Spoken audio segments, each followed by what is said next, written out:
swimmable. Yeah. Oh! Austin Casey, goodbye! Shot! Oh! Goodbye! He's gone! Come on.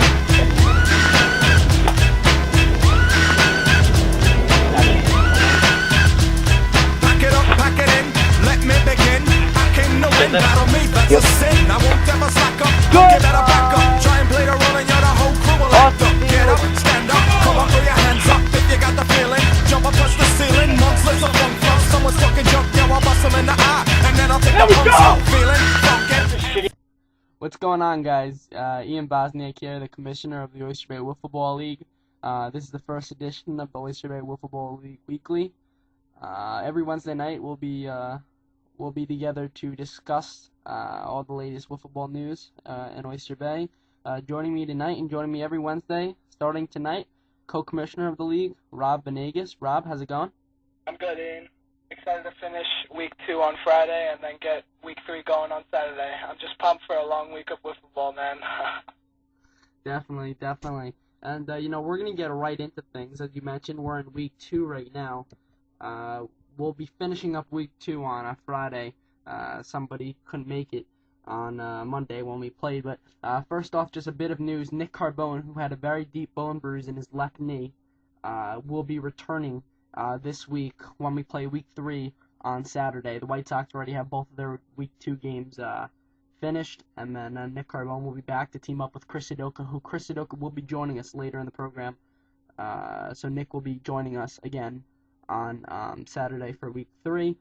Just quickly, as we're getting going here on the program, we're going to go over the standings. Some teams have different number of games. The Oakland Athletics, who Rob is on, Rob only has 2 games played thus far. Kevin Rubio was unable to make it on Monday. So right now, as we stand, the Chicago White Sox stand in first place at 4-0. The St. Louis Cardinals stand in second place at 2-1. The Oakland Athletics stand in third place at 0-2. And then my team, the Houston Astros, stand in fourth at 0-3. Rob, physically, you've been to all the games that we've played, regardless if you've only played 2 games. Physically, who stands out the most to you? And who needs to start getting going? Let's start with who needs to really get it going quickly, and if they want to make the playoffs this year. Well, my opinion, I think the Houston Astros need to get it going. Everyone predicted that they were going to be in first. They do have a good-looking team, but they start out 0-3, and to be honest, their pitching hasn't been great. Ian, you're one of the all-time leaders in strikeouts, and you only have 5 in 3 games, and your ERA is above and beyond on a 28.74 ERA. On the other hand, Tyler, his ERA isn't that great either, but he's had his moments out of the bullpen, and he hasn't been giving up many earned runs as you, Ian, which you have 33 earned runs, and that's a big surprise. Right. And now, I mean, you said that, my team, the Astros, has to step it up. What team do you think looks pretty comfortable when they're playing? And, I know it's early, but which team do you think really might cruise to clinch a playoff berth? Well, in my opinion, I think the Chicago White Sox are cruising and will cruise to the number 1 spot because they started out 4-0, which is great. Their hitting has been tremendous. Chris Sudoka, in his first season in wiffle ball, his average is at 420, and he's had 3 home runs and 14 RBIs, and that's a good start. And also, he has 21 hits out of 50 at bats, so his on-base percentage is .525. That's a great start. And the only thing they need to fix is their pitching. Late in the games, their pitching hasn't been great. They've walked in a lot of runs and let their opponents come back. But all in all, their hitting and their defense has been tremendous. Once Nick Carbone comes back, I think Chris and Nick are going to clinch the number 1 spot. Okay, well, I definitely do agree with you that the White Sox really might cruise. They just have a really all-around solid team. Of course, the pitching needs to be fixed. But, I mean, in just terms of the White Sox, getting Nick Carbone back, though Nick LaRosa filled in for 2 games, and Nick LaRosa really looked great, do you think Carbone will give, the White Sox a boost in his return, or what? Yes, he would. He will. Because he's just as good as Nick LaRosa. Nick LaRosa is a little bit of a better hitter, but Nick Carbone is a better defender, and I feel like Nick Carbone is a better pitcher. Definitely.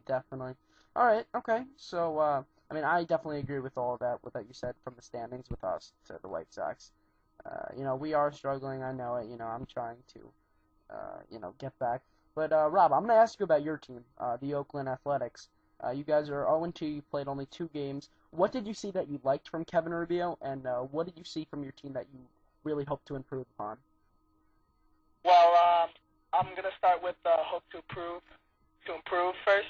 That we need to improve our defense. A lot of errors out there. Easy outs need to be made. And what I liked about Kevin is that he's hitting the ball. He is hitting the ball, and he did have a home run, a 3-run homer, and that was good. And if we could just keep on hitting, and our defense needs to get a little better, I think we'll be fine. Definitely. And we know that you had the tendonitis in your elbow. Rob, can you tell me, come Friday, who's going to be your number 1, you or Kevin? Well, we're gonna see how it plays out. So I'm gonna be the number 1. Okay. All right. Very nice. And before we bring Chris on, we're gonna head over to the leaderboard, where through 4 games that Chris Sudoka has played, Chris Sudoka is batting .420 in his rookie season, with 3 home runs and 14 RBIs and a .525 on base percentage. Austin Seaman, on the other hand, Austin Seaman's having a terrific season, batting .439 and through 41 at bats, has 10 home runs and 22 RBIs. We'll go over this more on pregame Saturday morning, but Tyler, could you give me an insight maybe who you believe could be an early MVP pick? Well, I believe my early MVP pick is Austin Seaman. I agree with you. Austin Seaman has been doing great. He already has 10 home runs, 22 RBIs, and he's only struck out once, and that's a big part. He's getting on base, not striking out, and he's been getting a lot of hits, and his average is just unbelievable. And he's been carrying this team, and I feel like he's going to be the MVP. Yeah, definitely, Rob. I couldn't say it better myself. And, we're going to go to the phone. Chris Sudoka of the Chicago White Sox is joining us. Chris, how's it going today? And thanks for joining us. Well, it's a pleasure to be on your show. Obviously, we're a very sanctioned organization, and I'm proud to be a part of it. Good. And, Chris, you're a first-time player. You're the only new player to this league. How's it been? How's the league been treating you, and how has the chemistry been going between you and Nick, excuse me? Well, obviously our chemistry has been a big key to our successful start at 4-0. I've known Nick since, 3rd grade maybe. So, obviously the chemistry is there, but the atmosphere overall has been great. Good. And of course you said, you're the first player ever in wiffle ball to have 2 partners during the season. Of course, Nick Carbone went down with an injury.